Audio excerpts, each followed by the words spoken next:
பார்வையாளர்கள் அனைவரையும் ஆர்கே டாக்கீஸின் சார்பில் வரவேற்கிறேன். நாம ஏன் இன்வெர்ஷன்ஸ் வாசிக்கணும்? ஏன் கார்ட்ஸ் வெறும் அந்த ரூட் கார்டாகவே போயிடலாம் இல்லையா? எல்லோருக்கும் தோணுது இல்லை?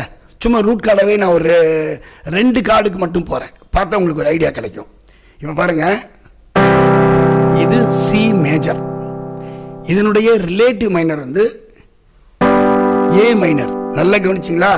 என்னுடைய விரல்கள் கையே மொத்தமாக இங்கேருந்து இங்கே ஷிஃப்ட் ஆகுது பாருங்க. ஒரு பாடல் வாசிக்கும் போது இங்கேயும் அங்கேயும் அப்படி இப்படி போயிட்டு வந்ததுன்னா உங்களால் அதுக்கு ஈடு கொடுத்து வாசிக்கிறது ரொம்ப சிரமம். அதுக்கு தான் இன்வர்ஷன்ஸ். சரி, இதையே இன்வர்ஷனில் பண்ணுறேன் பாருங்க.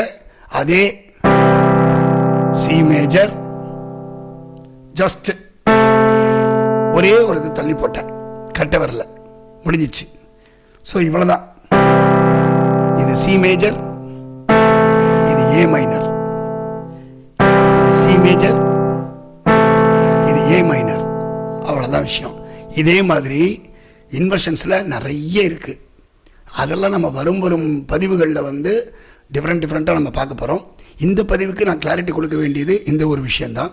கீபோர்ட் வாசிக்கிற பிகினர்ஸ்க்கு இது ரொம்ப இன்ஃபர்மேட்டிவாக இருக்கும்னு நினைக்கிறேன். ஆர்கே டாக்கீஸ் எங்கள் சேனல் இல்லைங்க, உங்கள் சேனல். அதனால் மறக்காமல் சப்ஸ்கிரைப் பண்ணாதவங்க சப்ஸ்கிரைப் பண்ணிவிட்டு, ஷேர் பண்ணாதவங்க நிறைய பேருக்கு ஷேர் பண்ணுங்கள். லைக் ஏது வரைக்கும் பண்ணாதவங்க லைக் பண்ண பழகிக்கங்க. அதே மாதிரி எந்த கருத்துக்களும் தெரிவிக்கலை, ஆனால் மனசுக்குள்ளே இருக்குன்னா தயவுசெய்து தாராளமாக கமெண்ட் பாக்ஸில் கமெண்ட் பண்ணுங்கள். அது நம்மளுடைய சேனலுடைய வளர்ச்சிக்கு மிகவும் பெரிதும் உதவும். அடுத்த பதிவில் சந்திக்கலாம்.